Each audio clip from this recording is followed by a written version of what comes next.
Takkan pernah berubah nasibmu jika kau terdiam bodoh. Hanya dirimu yang mampu merubah nasibmu sendiri. Jangan pernah titipkan nasibmu kepada mereka yang selalu bergerak dan berjuang dan turun ke jalan. Kepalkan tanganmu, angkat ke atas, teriakan dengan keras dan penuh semangat. Hidup buruh, hidup buruh, hidup buruh, hidup buruh, hidup buruh, hidup buruh, hidup buruh.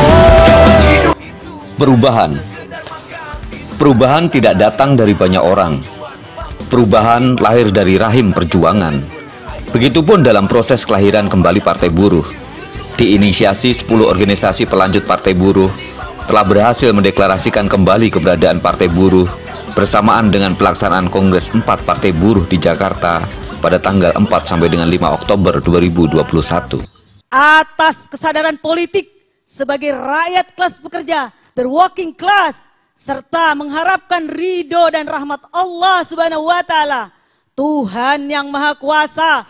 Dengan ini, organisasi gerakan rakyat yang berasal dari kaum buruh, petani, nelayan, guru, pemuda, pelajar, dan perempuan, serta organisasi-organisasi rakyat lainnya mendeklarasikan Partai Buruh yang merupakan kelanjutan Partai Buruh yang tercatat di Kementerian Hukum dan Hak Asasi Manusia.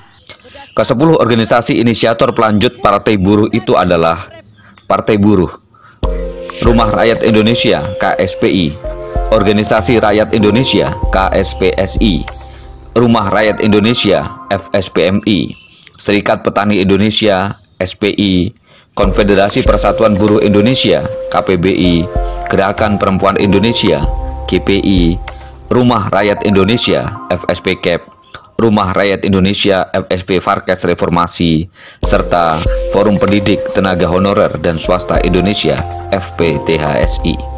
Hanya dirimu yang mampu merubah nasibmu sendiri. Jangan pernah titipkan nasibmu kepada mereka yang selalu bergerak dan berjuang dan turun ke jalan.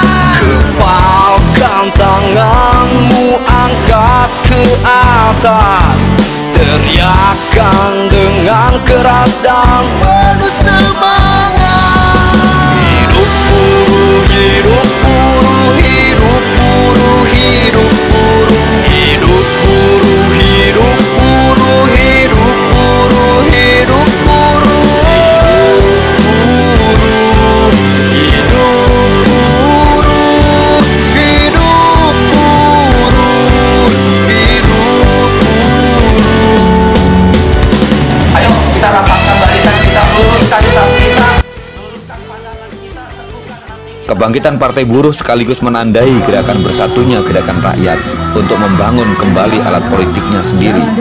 Sebuah partai dengan basis konstituen buruh pabrik, buruh kantor, buruh perempuan, buruh tani, buruh nelayan, buruh guru, buruh migran, TKW, tenaga kesehatan, pekerja rumah tangga, maritim, pelaut, sopir angkot, sopir truk, sopir bis, sopir kendaraan darat, laut, udara, pengemudi ojek, pedagang pasar, ibu jamu gendong, ibu pedagang sayur, tukang becak, pedagang kaki lima, pedagang asongan, pelaku UMKM, pelaku multilevel marketing, kelompok masyarakat miskin desa, kelompok masyarakat miskin kota, anak muda pencari kerja, mahasiswa dan pelajar yang akan memasuki dunia kerja, anak band, seniman, olahragawan, kaum cerdik pandai dan sarjana yang menginginkan terwujudnya azas negara sejahtera, kaum masyarakat marginal yang terpinggirkan, penyandang disabilitas, dan kalangan rakyat jelata yang lainnya.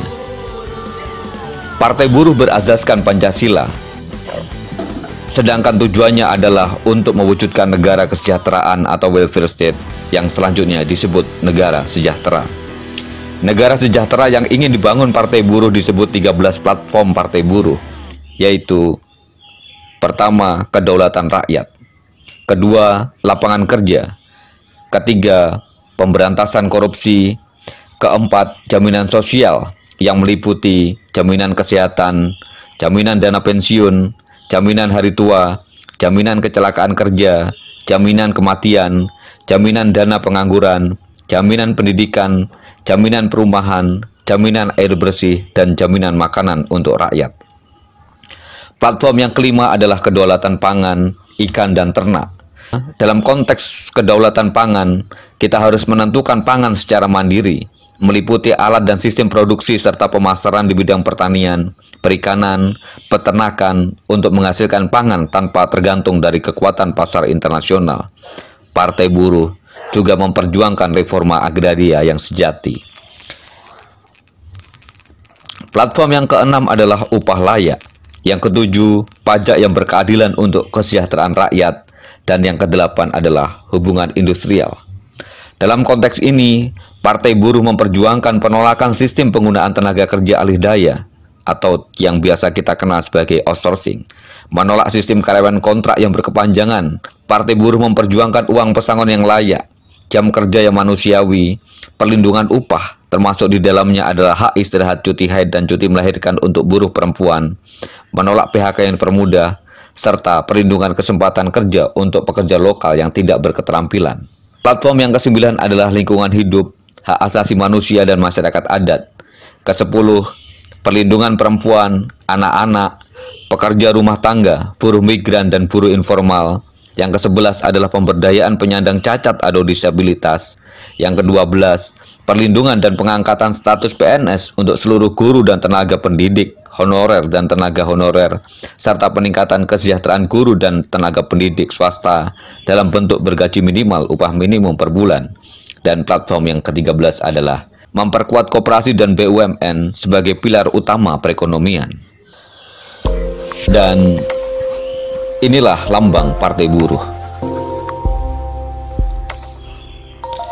Lambang Partai Buruh memiliki makna. Warna dasar orange melambangkan era milenium futuristik. Ini menggambarkan bahwa Partai Buruh didirikan untuk masa depan. Gambar dan tulisan yang dibingkai garis segi 4 berwarna putih melambangkan kesucian atau nilai-nilai ketuhanan, kebersihan hati dan pikiran dalam setiap niat, pikiran, dan tindakan Partai Buruh. Padi yang merunduk melambangkan semangat yang besar, kerendahan hati, bernas dalam berpikir, serta aksi nyata bagi rakyat dan menjadi bibit benih perjuangan Partai Buruh. Bulir padi yang sebanyak 33 butir melambangkan tekad Partai Buruh untuk menegakkan isi pasal 33 Undang-Undang Dasar Negara Republik Indonesia. Tulisan negara sejahtera melambangkan tujuan Partai Buruh, yaitu mewujudkan negara sejahtera dengan azas Pancasila, yang mana 5 sila Pancasila menjadi dasar perjuangan Partai Buruh, khususnya sila kemanusiaan yang adil dan beradab, serta sila keadilan sosial bagi seluruh rakyat Indonesia. Gambar 3 rumpun padi melambangkan 3 prinsip negara sejahtera, yaitu kesetaraan kesempatan, hak-hak sipil, politik, ekonomi, sosial, budaya, hukum, hak asasi manusia, dan pertahanan negara dalam negara demokrasi, distribusi kekayaan secara adil dan merata, serta tanggung jawab sosial. 3 prinsip negara sejahtera mencerminkan 3 kondisi tindakan aksi Partai Buruh, yaitu buruh untuk rakyat dalam mendapatkan kepastian kerja, kepastian pendapatan, dan kepastian jaminan sosial.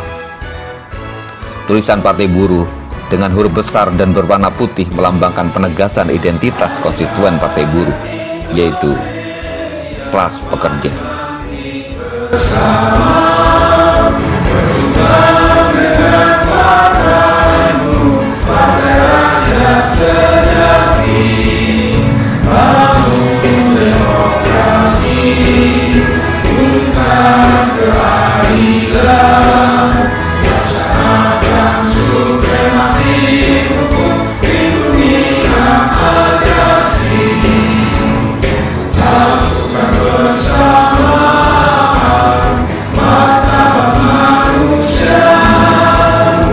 Saat ini Partai Buruh sudah ada di 100% provinsi.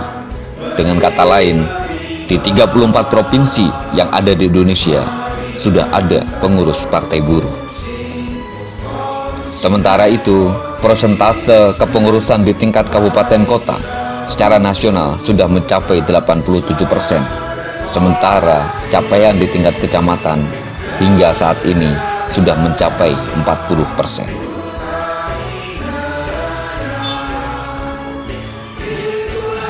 Kepengurusan kabupaten kota di beberapa provinsi sudah tercapai 100%. Di antaranya adalah Provinsi Sumatera Barat, Provinsi Riau, Provinsi Kepulauan Riau, Provinsi Jambi, Provinsi DKI Jakarta, Provinsi Jawa Barat, Provinsi Banten, Provinsi Yogyakarta, Provinsi Kalimantan Barat, Provinsi Kalimantan Selatan, Provinsi Kalimantan Timur, Provinsi Gorontalo, Provinsi Maluku, dan Provinsi Papua. Sementara itu, di provinsi yang lain, Ngangro Aceh Darussalam sudah 78% kepengurusan di tingkat kabupaten kota.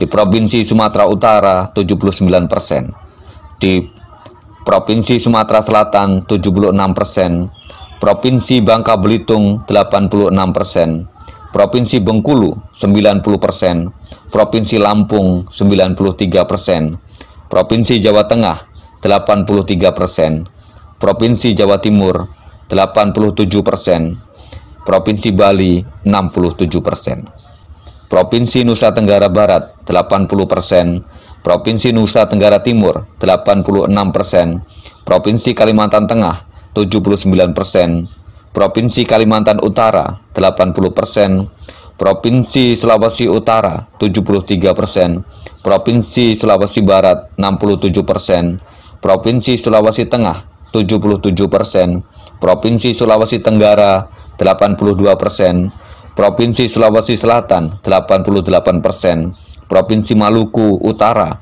50%, Provinsi Papua Barat 77%. Dengan demikian, secara nasional, dari 514 kabupaten kota yang ada di Indonesia, Partai Buruh sudah ada di 449 kabupaten kota, setara dengan 87%. Kita optimis dalam waktu yang tidak akan lama lagi, Partai Buruh sudah ada di 100% kabupaten kota di seluruh Indonesia. Sementara itu, Partai Buruh sudah mencapai 40% kepengurusan di tingkat kecamatan untuk bisa lolos dalam verifikasi KPU agar bisa ikut dalam pemilu tahun 2024. Partai Buruh juga sudah menyusun kepengurusan di tingkat provinsi atau yang kita kenal sebagai Eksekutif Komite Provinsi Partai Buruh. Untuk Aceh, itu ketuanya adalah Habibie Insun. Nomor HP-nya ada di sini begitu. Kemudian sekretarisnya Sudirman, kemudian bendaharanya Dasmanto. Jadi kami juga melampirkan di sini nomor HP atau WA dan KTP-nya sebagai bukti bahwa keberadaan mereka memang benar-benar ada begitu. Kemudian untuk Sumatera Utara itu ketuanya adalah Willy Agus Utomo, bisa dihubungi di 0852 7011 0628. Kemudian sekretarisnya Ijon Tuah Hamonangan Purba dan bendaharanya AC Damayanti. Kemudian untuk Sumatera Barat itu ketuanya F. Rizaldi Piliang. Ini bisa dihubungin di 0858 1143 3049. Kemudian sekretarisnya Rustam Effendi, kemudian bendaharanya Dedi. Selanjutnya adalah Riau. Provinsi Riau ini ketuanya adalah Erik Suryadi R. Bisa dihubungi di 0812 6896 645. Kemudian sekretarisnya Sulyadi dan bendaharanya Rita Lestari. Kemudian untuk Kepulauan Riau ketuanya Alfitoni. Alfitoni bisa dihubungi di 0812 7012 3370. Kemudian sekretarisnya Immanuel Dermawan Purba dan bendaharanya Reta Anggraini. Kemudian Provinsi Jambi. Provinsi Jambi ketuanya Sarif, ini bisa dihubungin di 0822 8042 5618. kemudian sekretarisnya Zulfan, dan bendaharanya Miss Dalena. Untuk Sumatera Selatan, ketuanya adalah KMS Ali Hanafiah, bisa dihubungin di 0812-7315-9990. Kemudian sekretarisnya Abdullah Anang dan bendaharanya Widya Astin. Provinsi Bangka Belitung, ketuanya adalah Fajriansyah. Fajriansyah bisa dihubungin di 0858-3959-0523. Kemudian sekretarisnya Syahrul Ifandi dan bendaharanya Nur Kholis. Kemudian Bengkulu. Bengkulu ini ketuanya adalah Roslan Effendi. Roslan bisa dihubungin di 0821-8687-8433. Sekretarisnya adalah Abdur Rasidin dan bendaharanya Retno Inayah Mulyasari. Kemudian Lampung. Lampung ini ketuanya Sulaiman Ibrahim, bisa dihubungi di 0813-7918-5005. Sekretarisnya Yusril Tanjung dan bendaharanya Nunung Herawati. Berikutnya adalah DKI Jakarta. DKI Jakarta ketuanya adalah Winarso, bisa dihubungin di 0857-7475-9191. Dan kemudian sekretarisnya adalah Zainal Abidin dan bendaharanya Purwandani Resmiati. Untuk Jawa Barat, ketuanya adalah Suparno. Suparno bisa dihubungin di 0877-7712-7891. Kemudian sekretarisnya Dadan Sudiana dan bendaharanya Wiwin. Kemudian Banten ketuanya Tukimin. WA Tukimin adalah 0859-3130-0461. Sekretarisnya Galih Wawan Haryanto dan bendaharanya Ane Aviana. Kemudian Jawa Tengah, ketuanya adalah Aulia Hakim. Bisa dihubungi di 0813-2814-2741. Sekretarisnya Ahmad Zainuddin dan bendaharanya RR Sri Heriati. Untuk Yogyakarta, ketuanya adalah Ersat Ade Irawan. Irsat bisa dihubungi di nomor 0858-7706-1537. Kemudian sekretarisnya Dani Eko Wiono dan bendaharanya Marga Ningsih.